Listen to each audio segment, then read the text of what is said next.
draft as we jump right in, waste no time, and they respect the Diana Yasuo combo, which EG actually have pulled out several times themselves. Indeed, Wukong still off the table though. Lucian pretty much perma-banned first round red side. This puts way more priority, by the way, on the Twisted Fate, because Yasuo is such a good answer into an early Twisted Fate pick. So it puts pressure on your third ban now as EG on red side to fill that spot. And it gives the leeway here for T1 to now target. Wow, they're banning both. Interesting. Okay, so they're dropping that one off the table. It's just 3 mid lane bans. I wonder if it's a Rise takeaway, if they're like, you don't have any champions. Because this is a 4 mid lane ban. We know he's happy to play Rise at the time. Zoe comes in. I think she's actually pretty good into Rise, if I recall correctly, and has been a high-priced mid laner. So this is T1 putting a very heavy pinch, 5 mid laners off. Especially for Faker, though, Zoe. He has been one of the ones with the highest Zoe priority. It's tied for his most played here at MSI thus far. And so, yeah, they're just whittling down on the possible options here. Obviously, they're terrified of the 17-year-old JoJo. Of course, yeah. You've got the oldest mid laner of the tournament versus the youngest player overall, of course, as well, is Galio Nocturne. Ooh. Might be the lock. This is still a hover on Nocturne, but Global's in side lane play. I mean, as soon as you see Zoe, you know there's going to be a poke element, at least, for T1. And so even off one champion, they're just hard committing to dive here for EG. They see one poke champ, they're like, you know what? All right, hard engage, dive, let's get it. This is going to be first Galio of MSI for sure for JoJo. First Galio in a very long time for him as a champion as well. So very, very excited to see how EG can pull off a double, at least semi-global composition with a lot of range. The Gwen, though, obviously going to be picked up by T1 here. Most picked top laner by far of the tournament. And Zeus has been really the only one to make people, to punish people for picking Gwen with his Gangplank. So we'll see if Impact maybe can turn it around on him. Impact himself has had quite a few counter picks come his way. Oh, you're kidding. Goes for it again? Time's ticking down. That Will it be more Vi? So it would be really counterintuitive to their comp because, Zoe, poke champion, Vi, dive champion. Yeah, so this makes way more sense here for Owner. Just kind of flexing that he is the Vi representative at the tournament. For sure. I do salute him for that. For sure. To my brain, I say Senna or Ezreal into the bot lane here for Danny. I think you actually want to lock it maybe now, unless you think they're not going to ban your stuff away, because anytime you have this kind of dive, that's going to outrange your champions, right? They're trying to kill backline. They're trying to one-shot Zeus or Faker or Guma. I think GP actually totally fits here as well as one of those answers. I just love this because this is what I'm calling out, where Zeus last time around counterpick Impact with the Gangplank into the Gwen, made him regret it. And so this is Impact's chance. Love it when we get these top laner ego battles playing both reverse side of the matchup. Of course, here's my caveat. Impact Gangplank gets 2 more globals on his team. So it's not a really fair 1v1 up on that top side. We will see where they use their globals, but again, this is massive investment in map control here for EG. 3 globals or semi-globals already drafted for them. Yeah. It's going to be fun. Zeus was 9 when he was watching Faker and Impact win the 2013 World Championship together. Yeah. Obviously, Faker's his teammate, so he's been hanging out with him for a while, but he gave an interview. I mean, JoJo was 7 as well, so yeah, he goes both sides. I don't know if he was watching, though, right? It's not just like he was this old when it happened. He was watching as a 9-year-old, and now he's on one of them's team. He's facing the other one at, a huge international tournament. That's exciting. Rakan, Xayah, Tahm Kench off the table. Again, my brain still says I want to see Ezreal or Senna for Danny as just helping to reach backline. They're the basically only 2 AD carries with globals. I would say, though, Kai'Sa does really well with dive as well. So, while your Ezreal ult can come over too, I do like that, and it's more safe. Kai'Sa, Danny, in fact, little known fact, his early accounts all had Kai'Sa in the name for how much Kai'Sa this man played. So would be happy with either of those. But since Ezreal's banned out, I'd say my Kai'Sa is more likely than it is looking more likely actually. That's actually a good duo lane as well. Speaking of solo queue accounts, I'm trusting Reddit replies for this one, so I didn't fact check it because that's on me. Anyway, Danny's solo queue ID in Korea is "My life is over," which he is reportedly because he's not liking how well he's playing at this tournament. which is rough because I think he has been improving slowly during the Rumble stage. I think it was really rough during groups, but it's been getting better and better for him. So I'm hoping he finds the confidence. JoJo kind of talked about that in his interview, that he wants the team with more confidence, more engaged. So we'll see if that comes through. Kalista Tarek, I love this. Very strong duo and pretty good counter engage. Ooh, very good counter engage. The timings work out so well when you see Galio ultimate coming down or when Nocturne turns off the lights. They actually don't lock it in for Keria, but the hover, just fun to think about there. Instead, going to be the more aggressive. Okay. This actually makes more sense, you know, for the setup that we're talking about, for the all-ins, for the counter there. Really, really good options. And this T1 team has such good answers for scaling later on. See about the there it is. Come on. Honestly, I think it's between the Tristana or the Kai'Sa. I think the Jinx is no way. I think that's just a hover for the fans. You know? Not locked. Goes for it anyway. No! Jinx does not reach the dive. Now, this is definitely, this is pure Danny comfort. Yeah. I agree with you, it does not fit the comp. I agree with you 100%. She, like, that rocket is probably not hitting the target of Nocturne Galio Gangplank. Like, she is not helping with her kit. But it is a lot of comfort for the man. Yeah. Yeah, the other two options I liked more because the Tristana would be really good for lane for jumping in on the Kalista. Of course, you then do have to worry about those Tarek stuns once you're jumping in, but and the Kai'Sa would be better for later for those team fights, for repositioning and following up on the dive. But the man did get the Baron Steel Penta that got them here, so investing again in some comfort. And it is cool to see T1 still believing in the Kalista. Obviously has lost a couple of games recently, but also has gotten quite a few wins. I want to see what this early game priority has done for us. One thing I always find interesting when watching pro games is just Korean solo queue is very early game focused. The surrender rate is like 40% in Korean Challenger. Like your games all end in 15 minutes. And scrims tend to be chaotic as well. So early game is really, it's really prevalent in the practice environments of these players. Stage games are almost always a little bit more slow. Kalista, of course, a great early game champion. We'll see if she translates that one in this game. And something to highlight here for T1 as well is massive objective control, because Rend does one part, but Zoe as well, even off one item, off your Ludens, you get so much poke potential around objectives and having the flexibility to do spellbook smites for secures later. You know, a paddle star and a spellbook smite is oftentimes much better than a jungler. So Rend plus Zoe as well for zone control around it.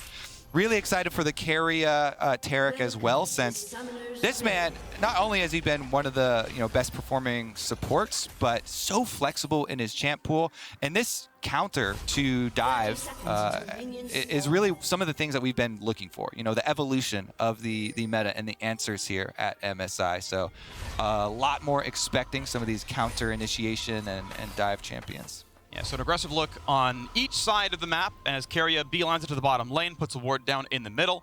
We do not yet see a trinket swap. There's one for the Galio, but no one else just yet.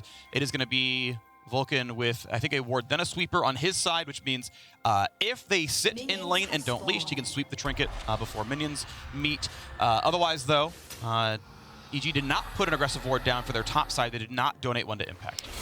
And we mentioned as well the top lane ego battle of the reverse of the matchup we saw last time around between Zeus and Impact. Guess what? Zeus take Ignite this time around, so he is definitely going to have that kill threat. Does mean no Ghost on the top side.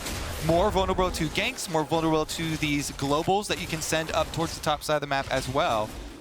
So it's the double-edged sword of the top Ignite there. Always a contested choice.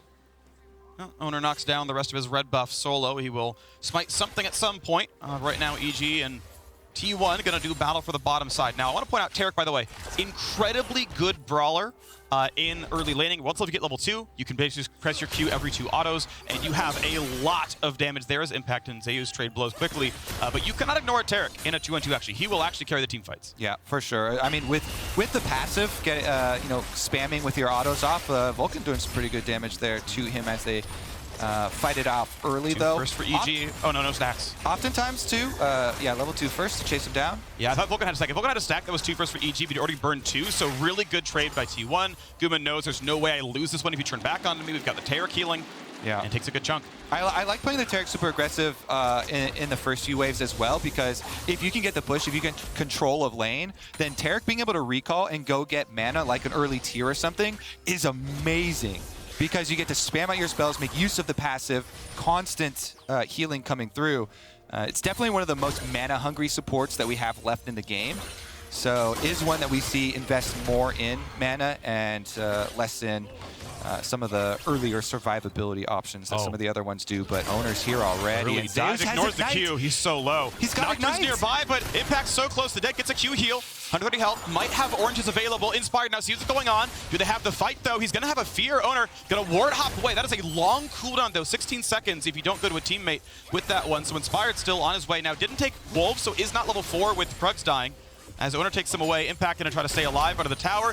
Doesn't have the damage to kill the cannon.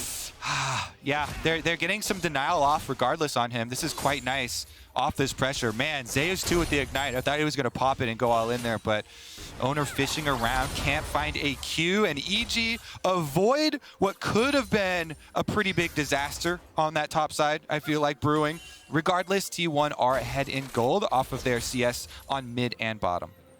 19 to 21 in farm right now, and between the junglers, Impact very close with Zeus here as well. Inspired coming around, does get spotted by Ward now, but is it going to be enough in time? Nice stop on the barrel. Did they have enough though? Keep in mind, no flash, no ghost. It's going to be everything. If the Fear Tether starts, he'll finish it no matter what. So Zeus going to get some damage best he can, immunes the damage, but not the Fear itself, but will get away. Probably forcing the recall. Impact gets the wave shoved, will not be a frozen lane, gets to recall. Yeah, and he needed this, Impact needed this help, this bailout, to get an extra timing, but T1, they saw him on the ward, so they were planning a bottom side move in response. Good damage. Danny down to 400 HP. Here comes the dive. 4v2. They're going to get the root into Carrier. Drops the turret aggro just barely. Vulcan wants one back, but he can't find the damage. A double kill for Gumayushi. See, I want to listen in on those comms from T1 because they saw Inspired pretty early on that top play, and Zeus opted to stay up there. That was not a surprise. Oh no, you found me ganking. I barely got away. He opted to stay up there, and T1 were very, very high probability communicating, hey, we're going to make a bottom side play because we see Inspired top side. And the double roam is so big for them. Look at this. On Danny, they started out here with Carrier. He then flashes away, and even with the Ignite on him and with the hook landing, Gumayushi still has the heal, keeps his support alive, and T1 get a double kill on bottom side. 13 CS lead down on the bottom side. You can see, yep, he goes for Boots 2 and the Serrated Dirk Spike to push the lead. You do not always see this on a Kalista, but this is how you take the biggest early game power spike. You're all AD ratios, all physical damage. Guma's going to be scary right now.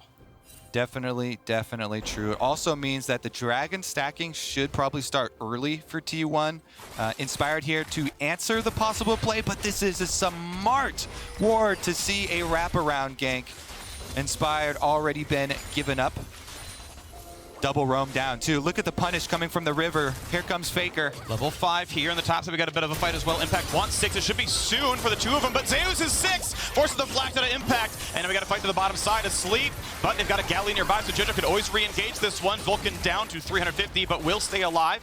Top laner's living here as well. Impact flash was almost 6. And that was really smart from Zeus. He chases Impact off the minion wave, so Impact can't get level 6. He chases him off the experience here, forced the flash out of Impact. Impact can't even get level 6 to add his Gangplank ultimate to the bottom side, and Zeus denies some extra gold. So even though there's no blood on the bottom side of the map, again, small little wins here from T1. Let's see what Jojo might be able to do with his first Galio ultimate, Inspired as well, approaching that level 6. So once EG get to actually utilize their globals that they have drafted really early on in this draft, it'll be their turn, and we'll see if they can make a counterplay.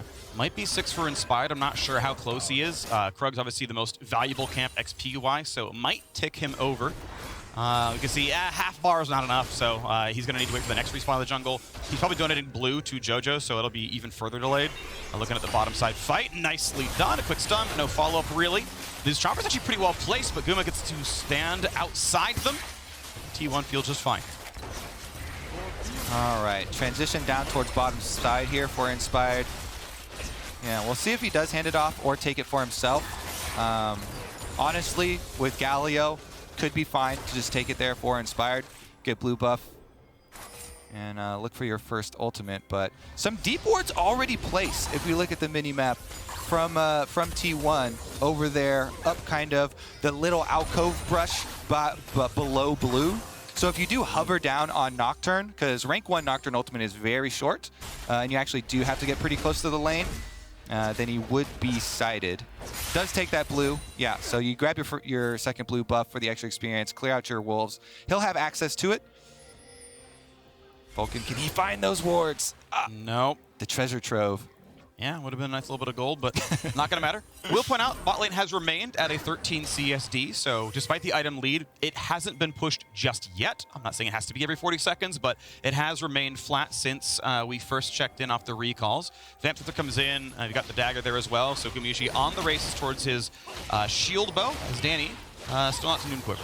Ding, ding, ding. 8 minutes into the game, Freak. Rift Herald on the map, so guess what? Rift Herald is the target. You can see from the bottom lane recalls, they both come up, but already EG are opting to send Danny back down towards the bottom side.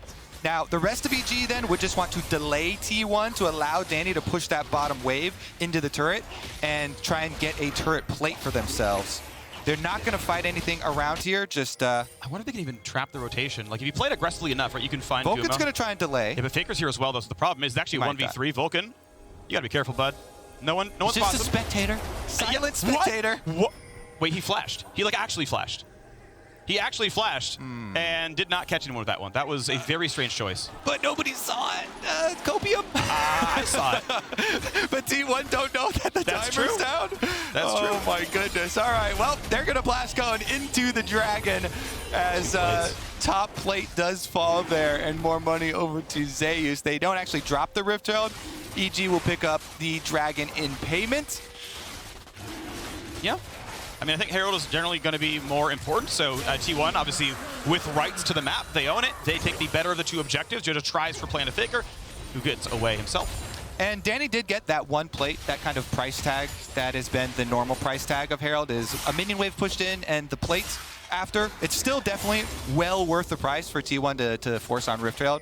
And this has been the overwhelming focus of the teams that have been able to get to MSI is a lot on the first Rift Herald for the extra money impact, though. Ignite, ult traded back, stays inside the bubble, gets the barrel, but it's not going to be nearly enough. Zeus wins both sides of the matchup handily. Yeah, he says, this is how it's done. Take Ignite, buddy. What were you saying? He was 9 years old watching Impact win Worlds? Well, guess what? Yeah. He is here now, and he's taking him down again. Brutal stuff up there, too. He's also been able to earn 2 top turret plates, and now Gumayushi's going to be able to get a bunch of bottom ones. They've got Rift Herald as well. You want to get through the first 2 by hand if you're going to think of dropping the Herald, but with 4 members of EG coming down for the counterplay. Decent damage, a good root, of course, can always be pulled back and will do so now, finally forcing the ult away from Gumayushi. Pretty long cooldown, but whatever, they're going to be just fine down here. 3,000 gold lead, looking really good for T1 taking care of business. All right, here we go, first attempt. They're going to find quite a bit. He will get the fear. Will it be enough, though? Galio not going to pull the ulti. Faker could have always flashed out of that circle and ultimately decides it wasn't worth the trade of cooldowns there. Oh, yeah, not too much damage out of that Nocturne. Not very frightening, Freak. Nope, not really. Faker definitely unafraid in this scenario. Drops his Ignite for a little bit of pushback threat, but that is the most underwhelming first Nocturne ultimate that I've seen in quite a while. Ooh, I will raise you Wei, who didn't even press R2. Yes, nope, you're right. Well, to be fair, his target was just on the edge of Fog of War, and I know that frustrating feeling as Nocturne ultimate. You're mashing it.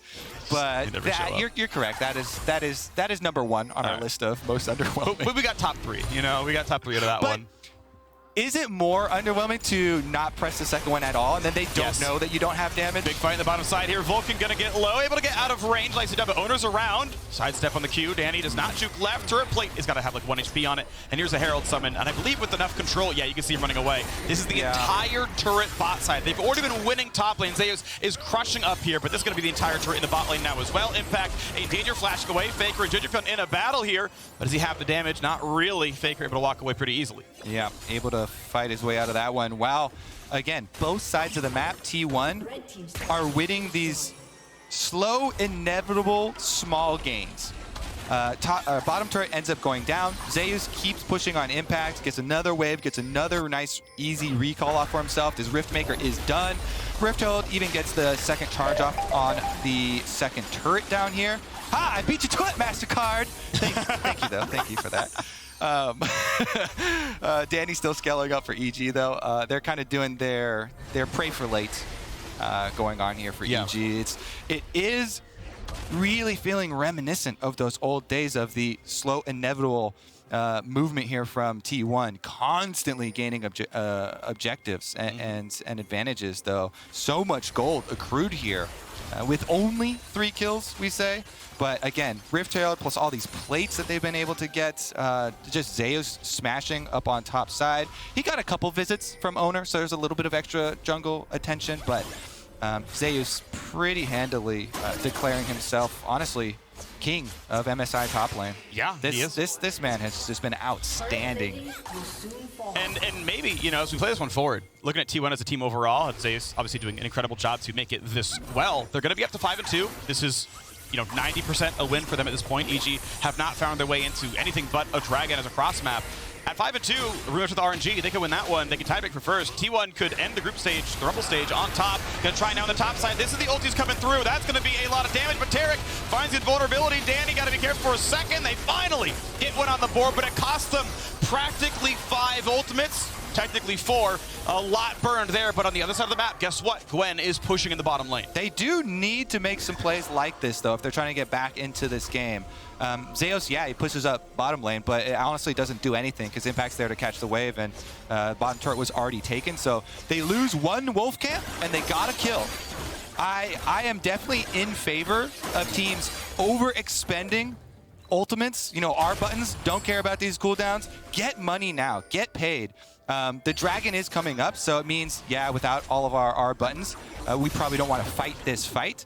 But you already were feeling very risky about heading down into open territory versus T1 in an even numbers match. So still think it's a good call to go for that pick. Yeah, the money ended up going onto Galio, which isn't the greatest place, but it's also a Dark Seal, so you get your 2 stacks there for JoJo, as well as trying to fund the Proto Belt. Yeah, and EG have a long time in this game, it feels like. We just got the first Dragon now out of T1, so beyond 30 minutes for Dragon Soul if it's going to happen. Hex Gates activate, that's exciting. Somewhere Ox is like jumping up and down, just absurdly happy that this is going on. And now, Hex map is objectively the best map. It is, yeah, it's true, actually. It is the best map. You win some, you lose some. Captain Gameplay both made this one and the Chemtech map. So, you know, bad 50-50. All right, well, Rift Herald number 2, Freak. Who's your money on? Gangplank is still bottom, no ultimate, no T1. teleport. So, I think T1's getting this one. Place your bet wisely. Is it going to happen? Predictions in the chat. Oof. You could have maybe picked the player. I was going to say owner. I was right. So that's a good start here. Genius. Predict the jungler on the objective. I mean, a lot of times they will just like not smite if they have complete control. Yeah. And just like save the charge. But this is pretty much, yeah. Herald charge will just one-shot that turret. So whenever they want, top outer's dead. I know that second Herald is heavily maligned by the community, but second Herald, when you have a Zoe, well, your Zoe's under attack. And she does have a flash. Doesn't get much of a root going on. A sleep's not going to matter much. This should be a pretty easy taunt. I believe it cannot outflash it, and that should be a kill. He's going to flash, but the ult's going to come along and stun the corpse. Owner goes in to take a 2 versus 3. Is it going to be enough? Jojubun kicked in the wall and taken out. Carrier and Owner indeed getting the revenge kill inspired. Gets away from the stun. Anchor's going to miss. Wouldn't have been a kill. I don't think they win that 2-on-2. Some damage to set up for Danny, Danny's though. here. Yes, that is going to be a couple of roots in place. Terracolt is in. They don't burst him in time. But what about round 2? Owner should be locked in place, rooted. They don't get anything more. This leaves mid wide open. You know, they commit 3 resources from EG to try and defend that. Means mid is wide open for Zeus and Gumayushi. They will get the other outer tower here. This is 2 outer towers now picked up for T1. And again, if you knock down all 3 outers here, Zoe walking around throwing out bubbles becomes such a big problem. But they're going to the source of that problem. Freak, again, double activation. Goes in with the Nocturne ultimate. Vulcan's here as well for the follow-up. So they use a lot of spells to make sure they get this one. Even saw the Jinx rocket fly by your screens there. And so that means they have nothing left in the aftermath. Owner likes his chances there, uses the ultimate for the extra damage to finish off that kill, and then even in the 2v3, they buy time for the rest of their team to take down that turret. We can see T1 now heading to the top side. We get quite a bit of action around these two mid laners wherever they go. We tend to see ultimates and champions flying along. Vulcan walks through wards on his way up. Keria gets to take control of the Tri-Brush now as well. And in a 3 versus 2, it's not really a play. EG not going to find a way around this one. So out they walk. Inspired still in base. No ulti up for a couple of seconds. So cannot join. Maybe Impact could have, but again, they choose not to defend that one. Yeah, I mean, EG, basically your strategy now is to turtle, get as much farm as you can, and then when your globals are up, you look for one counterplay where you smash all your R buttons, you get a pick on one side, and then you retreat to defenses again. Little turtle action here. You poke out your head real quick when you have all your R button, and then right back in the shell. Just farm up at towers, defend until your cooldowns come back up, and hopefully you can get enough money that way, picking T1 members off before this onslaught of Baron threat or Dragon threat becomes too big. The problem is that T1, as we mentioned, with Zoe and the Kalista, have a lot of neutral objective threat, so that Baron threat and that Dragon threat become very real very fast. It does indeed. For the turtle strat, I think they'd be well versed. Their coaches named it after all, so hopefully EG know what they're doing about this one. But bot lane tier 2 is going to drop 800 gold freshly to the inventories of T1. Thanks. And you can see a 6,000 gold that looks really nice. Goal for EG is to defend as much as they can. Wow, they got Galio take the... Oh, that kick was pretty good. Orange is. Nocturne flies in, but there's no turret anymore, so Inspired gonna run out of health rapidly and will die. Rocket's gonna land, but Gumayushi staying alive for now. Impact flashes in, finds it. Danny on the way in, but he cannot kill Owner. The shields and heals are too much. Zeus in the chase. Cannot get in the Jojo Pion. This should be one back for EG, and they will find their second kill, but Faker's back in on the Danny. Finds a sleep, a nice shield from Galio. Will they get in range for anything else? Faker takes the flashes from the fallen enemies and able to get right back out. 2-1, but up a couple of turrets for T1. Yep, they exposed the inhibitor and then got really, really anxious to try and punish the split push. They saw Jojo, they saw that Galio on their outer turret on top side and went for the dive. 2 for 1, pretty good for EG. Accumulating some extra money here ahead of the Dragon. 10 seconds, they're all hex getting up towards Baron instead of towards the Dragon. So wanting to put the extra pressure towards the top side of the map as T1 do send their resources over to collect Dragon.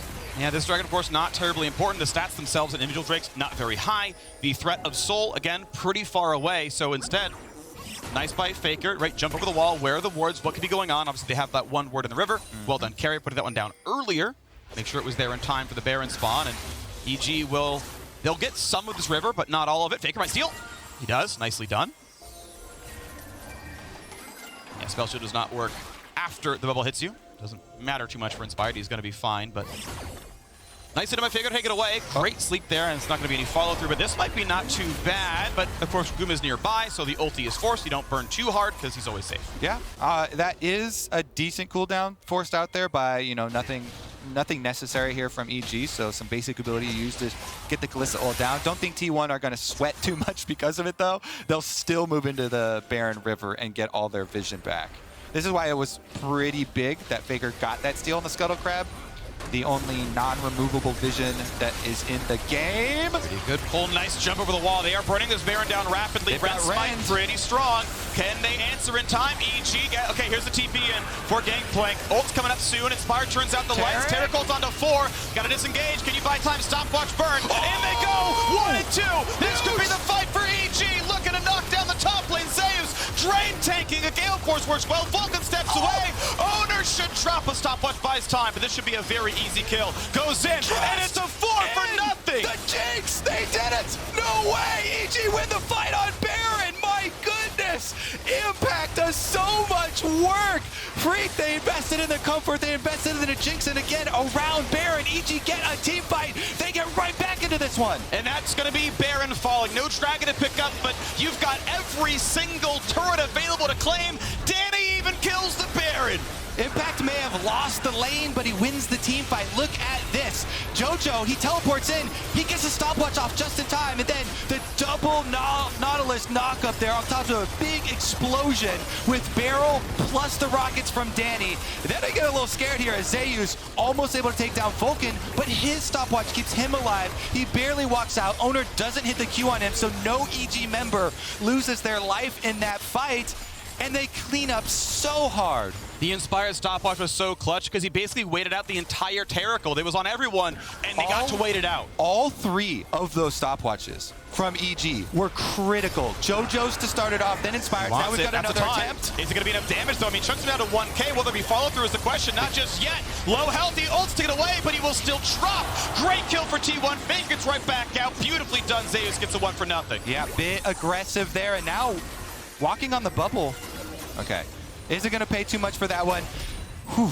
Got a little excited there. JoJo saw an opportunity to get a chunk onto Zeus and just get the Gwen W down, but stayed around a little bit too long after. Galio, it's nice to get those taunts into your quick combo, but then you are very, very vulnerable. And since he had just used his stopwatch, as we mentioned, critically in that last fight, he had no outs. So good punish from T1 there. They actually take a good amount of time off of your Baron push. And the Baron push is where EG were hoping to regain a lot of this gold. They've got all outer towers up. You're on a ward, bro. I don't know if he's baiting. Okay. They're teleporting on it to make sure he can't get out. Inspired will get the fear off. No ult, no sums. I don't know how he lives through this one. I mean, maybe there's a miracle. He's got a turret nearby, but you have to get the taunt and everything else here. This should be 1. And Faker, yeah, plays it from far away, tries to get a little bit of poke.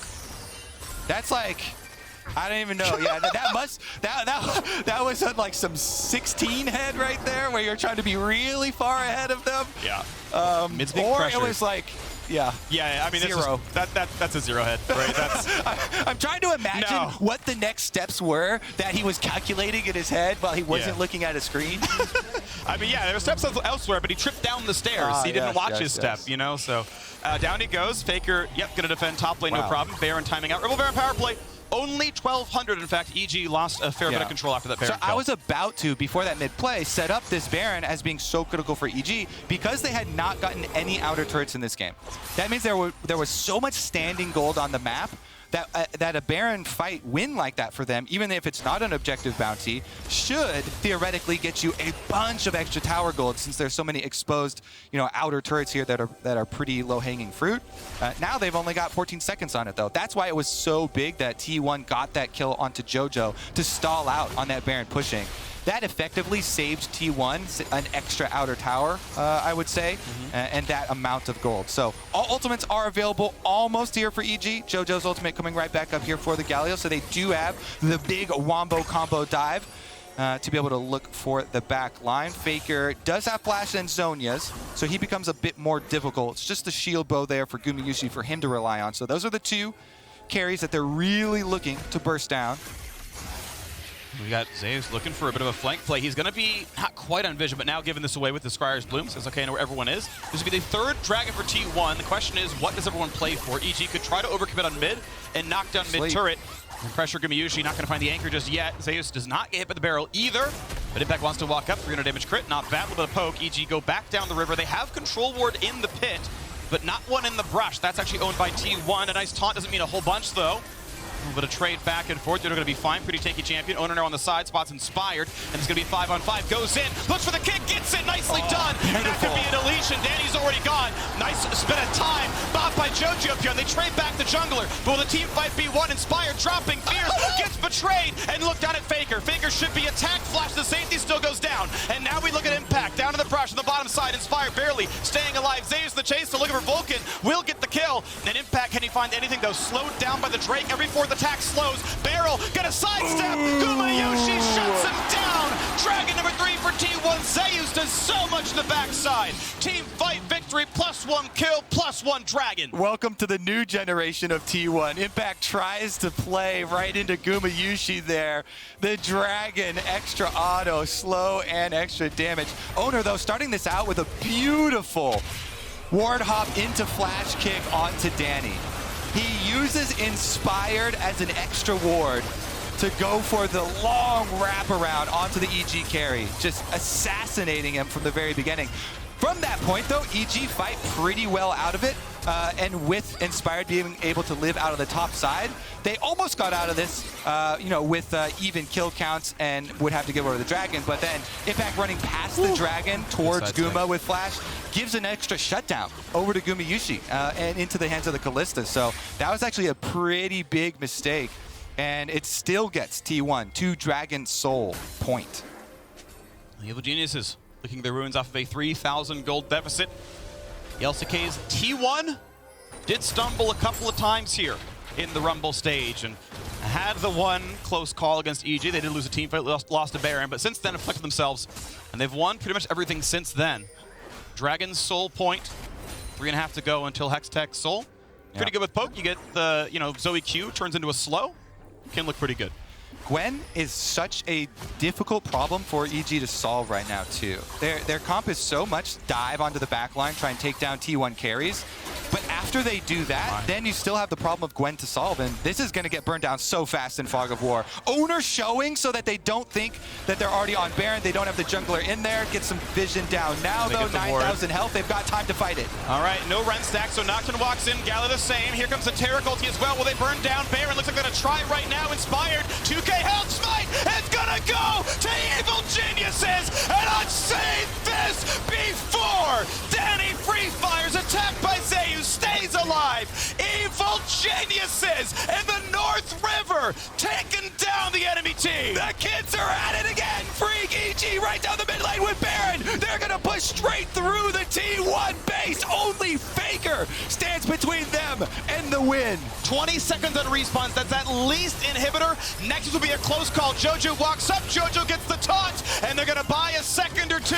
But Faker will always die there. Down goes Nexus turret. 10 seconds on respawn. I do not believe gives them the Nexus. Middle inhibitor down. 3,000 gold lead. EG's first lead of the game and second Baron. Let's get it again. Jojo right in there. No hesitation. Goes for the taunt. But really, it's about the dive in. Inspired into the back line. Gangplank ultimate on top of them.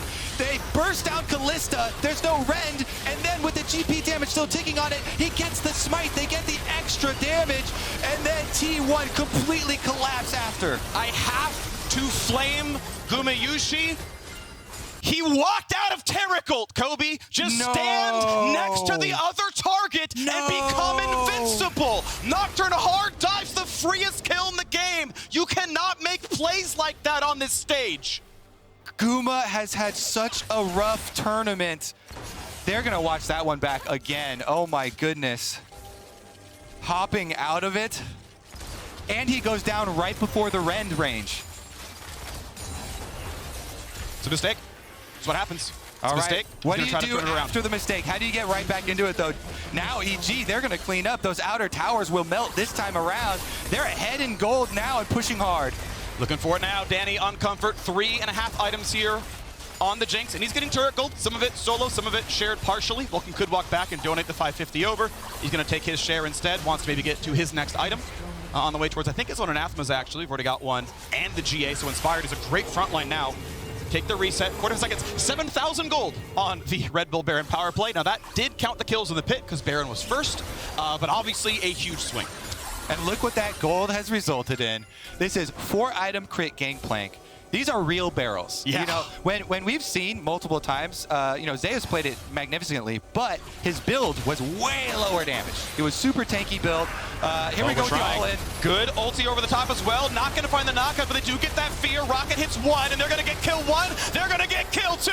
And a double in for Impact. Zeus, back in the crib with you, buddy. Grandpa Impact is here to play. That's why you build crit on Gangplank. Impact saying hello to his old team once again. After all this time, he's coming for a T1 Nexus. And it's going to be a 3 versus 5. The first two invulnerable. Keria locked into place, pulled back, and almost brings a stun back in, but this should be a kill. Keria should drop, and how about the rest? 5v2. Vulcan finds it. Another Zonia's for Faker, but he should die. Nice attempt to get away, 4v2, but there's no wave. So EG may have slightly overplayed. They need to get next wave to come in, and here it is. This should be enough, though. You still got 5 seconds on Owner. The last 2 turrets, Evil Geniuses will tie T1 in the standings. 4 and 3 with 1-1 head-to-head.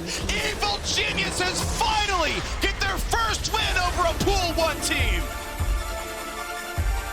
The LCS is here to play. Kobe, I never doubted them. I want this to be known. I always believed in EG. Cool to see them make this one happen. And they're playing a bit their style. Back in the Jinx, no one's playing it. Danny makes it look good. They were very clear that this MSI was about learning, about scaling, prepping, learning from these international competition, playing against the very best. At 17 years old in his rookie season, JoJo gets his first win over Faker. Impact getting a win over his old organization, T1. Must feel good as well. Yeah. Huge game for Evil Geniuses. You mentioned the mental kind of deteriorating here at MSI, was racking up loss after loss after loss. But you do learn the most from losses. And it all pays off here. You see those smiles? Yeah. That is earned right there. That is earned dopamine. That is earned dopamine. Hey, the time to come alive is at the end of the tournament. Yeah, you can have your rough start. You've been 5-0'd by G2. But Danny, this man played so damn well in the playoffs. Like, he had 4 pentakills in 4 months. This man's ceiling, like, it's an open-air stadium, right? It's all the way to the heavens. But it was such a rough look in the group stage, and here he finally pops off. Yeah. All that being said, though, Impact really, to me, oh my gosh, he wins this game. Yes. Impact lost lane, wins game. Lose lane, win game, the top lane way. Really big stuff here from Impact.